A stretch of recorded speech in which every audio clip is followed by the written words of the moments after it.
नमस्कार मित्रों, सत्यार्थी चैनल पर आप सभी का स्वागत है। हिंदू धर्म एक रहस्यमयी धर्म है। यह एकेश्वरवादी होने के साथ साथ इस धर्म में देवी देवता, भगवान, गुरु, पितृ, प्रकृति आदि को भी पूर्ण सम्मान दिया गया है। पाप और पुण्य की विस्तार से चर्चा की गई है। न्याय और अन्याय की भी परिभाषा बताई गई है। कर्मफल को भाग्यफल से महत्वपूर्ण माना गया है। पुनर्जन्म में इस धर्म की गहरी आस्था है। यम और नियम के सिद्धांत इस धर्म के मुख्य सिद्धांत हैं। प्रार्थना, व्रत, तीर्थ, दान प्रत्येक हिंदू का कर्तव्य है। ज्ञात रूप से इस धर्म के 12,000 वर्ष प्राचीन इतिहास एक रहस्य ही है। हिंदू धर्म में ऐसे कई रहस्य छिपे हैं जिसे विज्ञान आज अस्वीकार करता है, लेकिन कुछ ऐसे भी रहस्य हैं जिस पर अब विज्ञान सहमत भी होने लगा है। आओ जानते हैं ऐसे ही 10 रहस्य जो आज भी रहस्य ही माने जाते हैं। पहला रहस्य, कल्प वृक्ष। वेद और पुराणों में कल्प वृक्ष का उल्लेख मिलता है। कल्प वृक्ष स्वर्ग का एक विशेष वृक्ष है। पौराणिक धर्म ग्रंथों और हिंदू मान्यताओं के अनुसार यह माना जाता है कि इस वृक्ष के नीचे बैठकर व्यक्ति जो भी इच्छा करता है वह पूर्ण हो जाता है, क्योंकि इस वृक्ष में अपार सकारात्मक ऊर्जा होती है। यह वृक्ष समुद्र मंथन से निकला था। कहाँ है चमत्कारिक कल्प वृक्ष? कुछ लोग कहते हैं कि आपरिजात के वृक्ष को ही कल्प वृक्ष माना जाता है।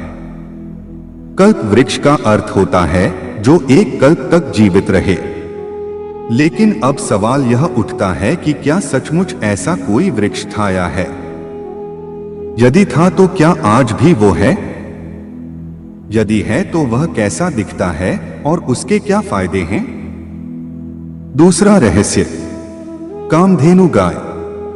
कामधेनु गाय की उत्पत्ति भी समुद्र मंथन से हुई थी।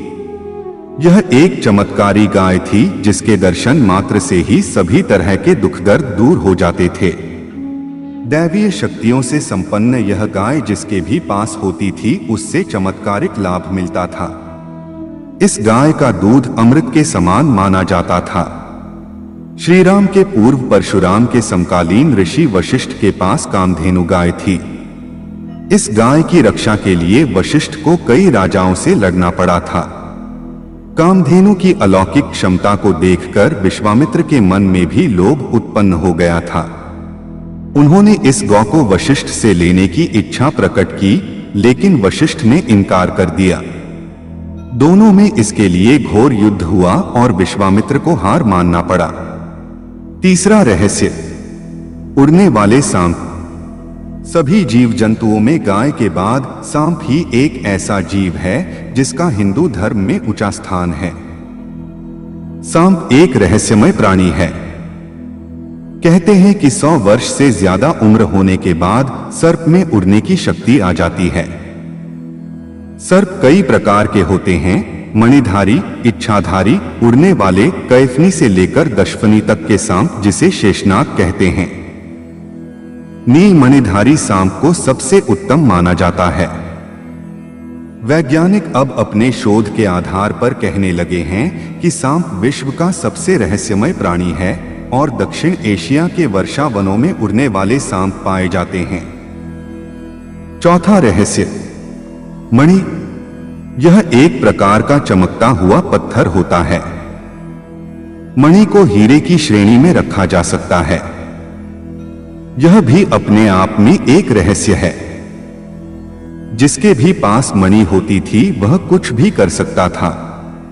ज्ञात हो कि अश्वत्थामा के पास मणि थी जिसके बल पर वह शक्तिशाली और अमर हो गया था। रावण ने कुबेर से चंद्रकांत नाम की मणि छीन ली थी। मान्यता है कि मणियां कई प्रकार की होती थीं।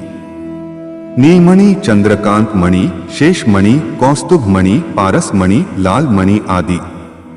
पारस मणि से लोहे की किसी भी चीज को छुआ देने से वह सोने की बन जाती थी। कहते हैं कि कौवों को इसकी पहचान होती है और यह हिमालय के पास पास ही पाई जाती है। पांचवा रहस्य, शंख।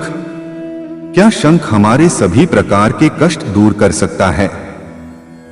भूत प्रेत और राक्षस भगा सकता है? क्या शंख में ऐसी शक्ति है कि वह हमें धनवान बना सकता है? क्या शंख हमें शक्तिशाली व्यक्ति बना सकता है? पुराण कहते हैं कि सिर्फ एकमात्र शंख से यह संभव है। शंख की उत्पत्ति भी समुद्र मंथन के दौरान हुई थी। शंख को हिंदू धर्म में महत्वपूर्ण माना जाता है। शंख कई प्रकार के होते हैं। इनके 3 प्रमुख प्रकार है: दक्षिणावृत्ति शंख, मध्यावृत्ति शंख तथा वामावृत्ति शंख। इन शंखों के कई उप प्रकार होते हैं। शंखों की शक्ति का वर्णन महाभारत और पुराणों में मिलता है। 6वां रहस्य, पुनर्जन्म। पुनर्जन्म का सिद्धांत सिर्फ हिंदू धर्म में ही है। यहूदी और इस धर्म से निकलने वाले धर्म ईसाई, इस्लाम इस सिद्धांत को नहीं मानते, लेकिन अब विज्ञान इस पर सहमत होने लगा है। हिंदू धर्म के अनुसार आत्मा अजर अमर है। स्थूल शरीर की उम्र 120 वर्ष है और इस शरीर के आसपास स्थित सूक्ष्म शरीर कभी नहीं मरता। यह परिवर्तित होता रहता है। सूक्ष्म शरीर के बीचों बीच स्थित कारण शरीर होता है, जिसमें आत्मा का वास होता है। ये दोनों ही शरीर अपना रंग, रूप और आकार प्रकार बदलते रहते हैं। इनकी क्षमता घटती बढ़ती रहती है। हिंदू धर्म के अनुसार आत्मा एक शरीर छोड़कर दूसरा शरीर धारण करती रहती है और यह चक्र तब तक चलता रहता है जब तक कि मोक्ष नहीं मिल जाता। मोक्ष का अर्थ है खुद के मूल स्वरूप को पहचानना, यह जानना कि मैं शरीर नहीं हूं। मुंडकोपनिषद के अनुसार सूक्ष्म शरीरधारी आत्माओं का एक संघ है। इनका केंद्र हिमालय की वादियों में उत्तराखंड में स्थित है। इसे देवात्मा हिमालय कहा जाता है। इन दुर्गम क्षेत्रों में स्थूल शरीरधारी व्यक्ति सामान्यतया नहीं पहुंच पाते हैं। 7वां रहस्य, जड़ी बूटी रहस्य। एक ऐसी जड़ी है जिसको खाने से व्यक्ति गायब रहता है। एक ऐसी बूटी है जिसका सेवन करने से व्यक्ति को भूत भविष्य का ज्ञान हो जाता है। क्या सचमुच ऐसा है? क्या संजीवनी बूटी होती है? आजकल वैज्ञानिक पारे, गंधक और आयुर्वेद में उल्लेखित कई प्रकार की जड़ी बूटियों पर शोध कर रहे हैं और इसके चमत्कारिक परिणाम भी निकले हैं। आयुर्वेद और अथर्ववेद में उल्लेख है कि इस तरह की जड़ी बूटियां होती हैं जिसके प्रयोग से स्वर्ण बनाया जा सकता है। ऐसी भी औषधियां होती हैं जो व्यक्ति को फिर से जवान बना देती हैं। औषधियों के बल पर व्यक्ति 500 वर्षों तक निरोगी रहकर जिंदा रह सकता है। 8वां रहस्य, ज्योतिष और वास्तु। क्या ज्योतिष का ज्ञान सही है? नकली ज्योतिषियों के कारण ज्योतिष की प्रतिष्ठा गिर गई है, लेकिन ज्योतिष को वेदों का नेत्र कहा गया है। यह एक ऐसी विद्या है जिसके माध्यम से प्राचीन कालीन ऋषि भूत, वर्तमान और भविष्य को जान लेते थे। साथ ही वे ब्रह्मांड की हर हरकत पर नजर रखते थे। ज्योतिष को अद्वैत का विज्ञान कहा गया है। पुराणों और अन्य ग्रंथों में ज्योतिष और वास्तु के कई चमत्कारों का उल्लेख मिलता है। आज का आधुनिक मन इस ज्ञान को मानने के लिए तैयार नहीं है, लेकिन वैज्ञानिक अब भारतीय वास्तुशास्त्र और ज्योतिष की प्रशंसा करने लगे हैं। हालांकि अभी इस ज्ञान पर और शोध किए जाने की जरूरत है।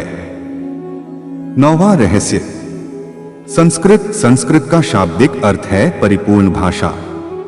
सभी भाषाओं की जननी है संस्कृत। वैदिक काल में संभ्रांत लोग संस्कृत बोलते थे। संस्कृत को देवों भी भाषा माना जाता है, जिसे देवनागरी लिपि में लिखा जाता है। संस्कृत देव भाषा क्यों? संस्कृत भाषा के व्याकरण में विश्वभर के भाषा विशेषज्ञों का ध्यानाकर्षण किया है। उसके व्याकरण को देखकर ही अन्य भाषाओं के व्याकरण विकसित हुए हैं। मात्र 3000 वर्ष पूर्व तक भारत में संस्कृत बोली जाती थी, तभी तो ईसा से 500 वर्ष पूर्व पाणिनि ने दुनिया का पहला व्याकरण ग्रंथ लिखा था। संस्कृत ऐसी भाषा नहीं है जिसकी रचना की गई हो, इस भाषा की खोज की गई है। संस्कृत विद्वानों के अनुसार सौर परिवार के प्रमुख सूर्य के एक ओर से 9 रश्मियां निकलती हैं और ये चारों ओर से अलग अलग निकलती हैं। इस तरह कुल 36 रश्मियां हो गईं। इन 36 रश्मियों के ध्वनियों पर संस्कृत के 36 स्वर बने। इस तरह सूर्य की जब 9 रश्मियां पृथ्वी पर आती हैं तो उनकी पृथ्वी के 8 वसुओं से टक्कर होती है। सूर्य की 9 रश्मियां और पृथ्वी के 8 वसुओं के आपस में टकराने से जो 72 प्रकार की ध्वनियां उत्पन्न हुई, वे संस्कृत के 72 व्यंजन बन गईं। इस प्रकार ब्रह्मांड में निकलने वाली कुल 108 ध्वनियों पर संस्कृत की वर्णमाला आधारित है। 10वां रहस्य, ध्यान। हिंदू धर्म का 10वां रहस्य है ध्यान। ध्यान योग का 7वां अंग है। वैदिक ऋषियों की यह खोज आज वैज्ञानिकों के अनुसार सबसे महत्वपूर्ण खोज मानी जाती है। ध्यान पर कई शोध हुए और यह पता चला कि ध्यान हर तरह के रोग को दूर कर मस्तिष्क को शांत करने की क्षमता रखता है। यह हमारी शारीरिक और मानसिक क्षमता भी बढ़ाता है। इस शोध में पता चलता है कि लोग ध्यान की मदद से अपने शरीर में जेनेटिक गतिविधियों को नियंत्रित कर सकते हैं, जिसमें गुस्से को काबू करना, सोच, आदतें या सेहत को सुधारना भी शामिल है। इस शोध का मॉलिक्यूलर बायोलॉजी के क्षेत्र एपिजेनेटिक्स से भी सीधा संबंध है, जिसके अनुसार आसपास के माहौल का जीन के मॉलिक्यूलर स्तर पर स्थायी प्रभाव पड़ सकता है। इससे कैंसर और एड्स जैसी बीमारियां भी दूर की जा सकती हैं। दरअसल ध्यान करते रहने से सूक्ष्म शरीर मजबूत होता है। सूक्ष्म शरीर के ताकतवर होने से व्यक्ति को अपने स्थूल शरीर के प्रति आसक्ति खत्म हो जाती है।